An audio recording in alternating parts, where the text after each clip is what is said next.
আপনারা জানেন যে আমাদের এখানে গত 25 তারিখ করাইল বস্তিতে ভয়াবহ অগ্নিকাণ্ডের ঘটনা ঘটে। আমরা সেই দিন সন্ধ্যা থেকে শুরু করে রাত 1টা পর্যন্ত আমরা এই করাইল বস্তিতে অবস্থান করেছি। সেখানে আমাদের ঢাকা জেলার সম্মানিত জেলা প্রশাসক স্যার সহ আমরা ছিলাম এবং পরের দিন সকাল হতে অর্থাৎ গতকাল সকাল থেকে আমরা আমাদের লোকজন দ্বারা এখানকার যে তালিকা করা হয়েছে যারা ক্ষতিগ্রস্ত, এরকম আমরা প্রায় 1900 লোকের তালিকা করেছি এবং গতকালই বিকালে এই স্কুল মাঠেই সরকারিভাবে আমরা তাদের সহযোগিতা শুরু করেছি। যে সহযোগিতাগুলোর মধ্যে আছে তাদের শীতের জন্য কম্বল রয়েছে, তাদের মশারি রয়েছে এবং শুকনা খাবার রয়েছে।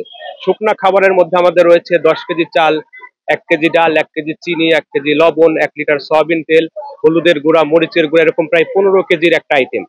আপনারা জেনে থাকবেন যে আমাদের দুর্যোগগ্রস্ত ত্রাণ মন্ত্রণালয়ের মাননীয় উপদেষ্টা মহোদয়ের নির্দেশনা এবং সচিব মহোদয়ের নির্দেশনা মোতাবেক দুর্যোগগ্রস্ত দপ্তরের মহাপরিচালক স্যার, পরিচালক ত্রাণ, পরিচালক, অন্যান্য পরিচালক স্যাররা গতকাল এখানে এসেছিলেন। আজকেও কিছুক্ষণ আগে আপনারা আসার আগে এখানে পরিদর্শন করে গেছেন।